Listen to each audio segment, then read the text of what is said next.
Salut les amis, comment ça va les gars? Valencia a reçu le trophée d'homme du match. Après ouais bah logique, il en a mis 2, il aurait pu en mettre 3, il a été énorme. Chaque joueur anglais toucherait une prime de 580 000 euros si l'Angleterre remporte 580 000. En 2018 la prime était 250 000. Ah ouais, ils connaissent pas la crise, hein. Ça double, hein. Après il y en a des fois ils reversent à des associations où ils font quelque chose avec, tu vois. Didier Deschamps annonce qu'il n'y a aucune inquiétude pour Kamavinga. Ok, bon ça de toute façon c'est...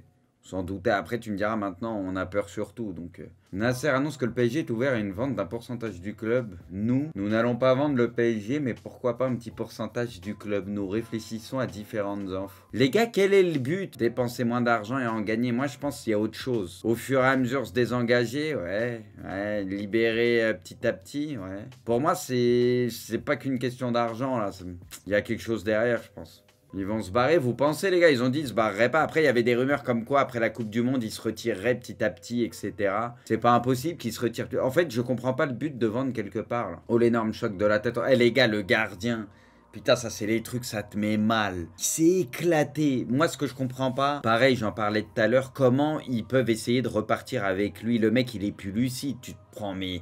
Tu te pètes le nez, mais t'es même plus lucide. Comment le match limite, ils lui disent ok ça va derrière, vas-y on reprend comme ça. T'es obligé de le sortir. Tu peux pas le laisser continuer le mec. Ça sert à rien. C'était un vaillant. Mais le mec, c'est un guerrier, tu vois, il veut rester jusqu'au bout. Mais en vrai, c'est au staff et tout, sur le banc, de dire non, tu sors, tu sais que ça sert à rien. Grosse occasion pour l'Angleterre, servie par Saka. Mount ne croise pas sa frappe. Maguire trouve la barre sur corner. Maguire qui a fait un bon match. Les gars, il va faire une bonne Coupe du Monde, Maguire, c'est écrit. Hein. C'est écrit, les gars. Pour ça, j'ai mis un tweet, il va nous sortir une Coupe du Monde, tac, à Navarro en 2006. Il est capable de nous faire une bonne Coupe du Monde. Il a pris tellement cher, les gars, qu'il est capable. Et il a fait un vrai bon match. Bon, après, il est sorti machin, mais il a fait un vrai bon match. But de Bellingham, la tête est vraiment belle. Premier but pour le crack Jude. De toute façon, lui, il est trop fort. Il fait tellement de bien dans ce milieu de terrain. Il fait tellement de bien dans ce milieu de terrain anglais, ce qu'il apporte cette créativité et tout. But de Saka. Bon, lui, il a fait un vrai bon match aussi. Rien à dire, très fort. C'est Maguire qui lui remet, les gars. C'est le but où Maguire, il lui remet. Il met un extérieur, une demi-volée. But de Sterling. Bon, après, les gars, ça s'est amusé. Hein. Ils ont déroulé complet. L'Angleterre régale. But de Saka pour le doublé. Putain, les gars, là où je suis dégoûté, il y a eu 50 millions de buts et Payne, il a pas marqué. Je l'ai mis meilleur buteur sur mon petit prono et tout. Putain. C'est pour ça, c'était pour ce genre de match. Je vous avais dit, en général, le meilleur buteur d'une Coupe du Monde, ça se joue en phase de poule. Et moi, je m'en doutais que l'Angleterre, ils allaient avoir 1 ou 2 matchs comme ça dans la poule. Surtout peut-être ce match-là où ils allaient mettre beaucoup de buts. Mais du coup, je m'étais dit, qui dit beaucoup de buts, il y a des pénaux, des trucs. Payne, il en met minimum 2, tu vois.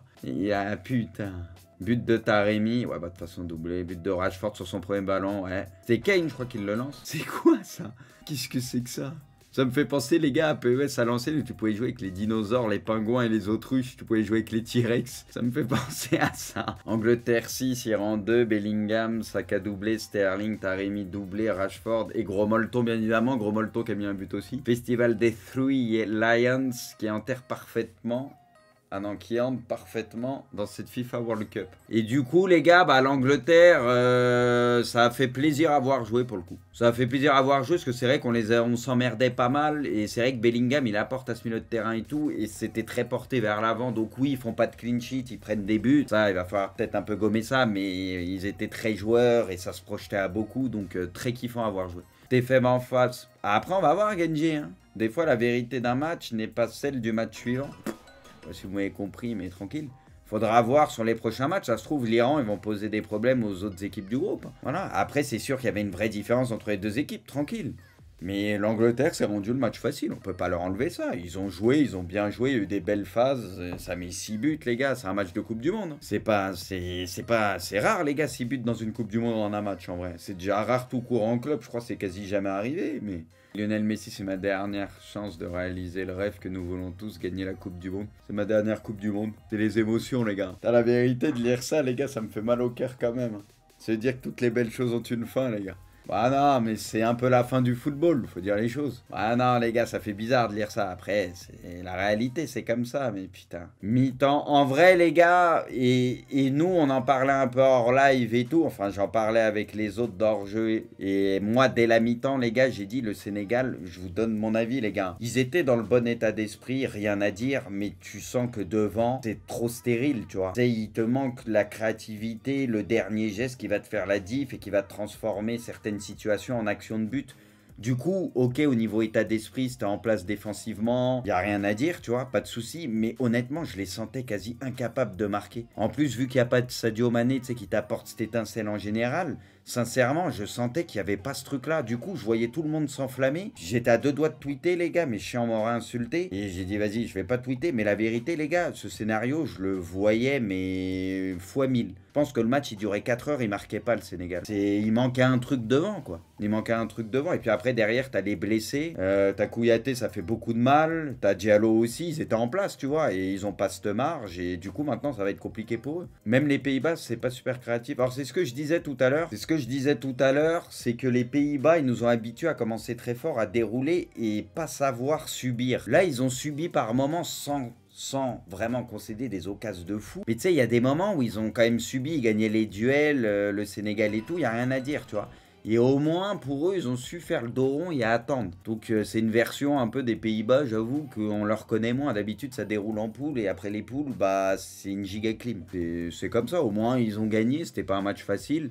Enfin, c'est une équipe où quand même ça se tapait, tu vois, même si devant ça manquait sûrement un peu de qualité pour faire la diff, surtout en première mi-temps quand il était bien et tout. Mais au moins, ils ont su pas concéder de but et faire la diff à la fin. But de Gakpo, ouais, de toute façon la tête, voilà, c'est De Jong, ouais, c'est De Jong qui lui fait la passe. De Jong, c'est n'importe quoi. Après la défense, elle a abandonné un peu Mendy sur ça, on va pas se mentir, et Mendy derrière, bah, qui est pas irréprochable. But de Klaassen, ouais, bah du coup, Mendy qui l'a dévié. Voilà, les Pays-Bas font tomber les champions d'Afrique qui n'ont pourtant pas démérité. Ouais. Après, maintenant, il va falloir voir, les gars. Ça va pas être simple contre l'Équateur. Hein. Ça va pas être simple. Alors, l'Équateur, on les a vus, les gars, bon, contre le Qatar. Mais tu sens que ça va être la finale du groupe pour la 2e place. Et sincèrement, quand tu vois l'Équateur, c'est pas dégueu. Hein. C'est loin d'être dégueu. Et quand tu vois en plus tous les blessés qu'il y a au Sénégal et tout, putain, c'est incroyable, quoi. Ils ont la poisse sur ça. Ça va pas être simple. Hein. Ils peuvent passer, mais ça va être très dur. Franchement, ça va être très dur. Groupe A, bon, Pays-Bas 3, Équateur 3, ok. Bon, on va voir déjà les prochains matchs contre les autres du groupe. On va voir aussi l'Équateur contre plus d'adversité, puisque bon, le Sénégal, même si les Pays-Bas, et notamment De Ligt, c'était pas ouf, il y a quand même une grosse défense à la base. Donc on va voir aussi contre d'autres équipes, tu vois, contre une défense peut-être moins forte. On va voir contre les autres équipes du groupe. Hein. Peut-être ça va être bien mieux offensivement. Les Bleus évolueront avec une charnière Upamecano. Konaté demain face à l'Australie. Bah ça les gars, en gros c'est la compo qu'on connaît depuis un moment. Enfin c'était la compo probable depuis un moment avec Lucas Hernandez à gauche et du coup Dembous devant. Mbappé, Giroud, Grisou et ça passe limite à 3 en phase défensive avec Grisou qui descend d'un cran avec Rabiot et Tchouaméni quoi. Moi comme je disais les gars, j'aurais bien aimé avoir Coman aussi même si j'aime bien Dembélé mais Coman je trouve c'est plus cohérent en général tu vois sur ses choix et tout même si Dembélé est en forme tu vois je vois pas ça comme un point négatif tranquille là c'est des profils un peu différents, mais voilà. Et j'aurais préféré Lucas Hernandez dans l'axe pour cette expérience. Et même quand il est là et à peu près en forme, moi j'aime bien. Et son ref à gauche. Et moi les gars, je suis pas plus inquiet que ça. Même s'il y a beaucoup d'absence et tout, sincèrement, je vois un gros Giroud demain. L'entente entre Mbappé et Giroud, j'ai hâte de voir ça. Je pense que ça peut fonctionner de fou. Parce que tu sens que maintenant Mbappé, il a compris qu'il avait besoin d'un pur neuf et qu'il faut combiner avec. Et tu sens qu'il recherche Giroud et qu'il s'est rapproché de lui ces derniers temps. Et voilà, bon, c'est sûr qu'on a beaucoup d'absents. Hein. Ça aurait été bien d'avoir le groupe au complet. Mais en soi, l'équipe, je trouve c'est cohérent, il y aura moins de questions à se poser. Mais moi perso, les gars, alors je peux me tromper, mais je suis très confiant déjà pour demain. Je sens une belle équipe de France demain, les gars. But de Wea, bah sur la passe de Pulisic. Et le but est joli, hein. Le but est beau, hein. Il est bien amené. Hein. Il est vraiment bien amené. Hein. Ouais, non, le but, il n'y a rien à dire. Et la première mi-temps des États-Unis, elle est impressionnante. Beaucoup d'intensité, ça jouait vraiment bien. Il pressait très haut, ça récupérait les ballons et c'est là où il loupe le coche parce qu'il fallait mettre ce deuxième but. S'il mettait ce deuxième but, il tuait le match, quoi, très certainement. Ils n'ont pas su tuer ce match et du coup, bah, après les Gallois, forcément, ils sont obligés de sortir et eux, bah, ils jouent plus haut, ils essayent d'égaliser, ils poussent, quoi, et ça va mieux pour eux, quoi. Penalty, putain, les gars, c'est là où tu vois l'expérience d'un joueur. Les gars, Gareth, il joue tellement bien le coup, c'est naïf en face, mais Gareth, il joue tellement bien le coup. Tellement bien le coup, putain, ça c'est l'XP qui parle, les gars. Hein. Il y avait que ça pour aller chercher l'égalisation. Enfin, à un moment, ils ont eu des situations, ils ont eu des occasions, mais je veux dire, là, c'est vraiment l'XP. Ah ouais, là, c'est l'expérience, le vieux briscard, tu vois. Chaque équipe a eu sa mi-temps, ouais, c'est ça. Mais on va dire qu'elle était plus prononcée quand même, la mi-temps des États-Unis. Tu sentais qu'il y avait moyen de faire le break. Au final, pas de vainqueur dans ce duel entre Pays de Galles et la team USA. Angleterre 3, Pays de Galles 1, États-Unis 1. Les gars, qui va sortir de ce groupe pour vous? On a vu toutes les équipes de ce groupe. Bon, c'est qu'un premier match. Hein. Enfin, qui va se qualifier en 2 derrière l'Angleterre, du coup? Moi, je pense États-Unis. J'avais dit États-Unis et franchement, je reste là-dessus. Ça risque de jouer avec les Pays de Galles, mais... Enfin, avec le Pays de Galles, mais en vrai... Moi, je reste sur les États-Unis. Gareth Bale est l'homme du match. Les gars, vous trouvez c'est mérité? On est d'accord, les gars, quand même.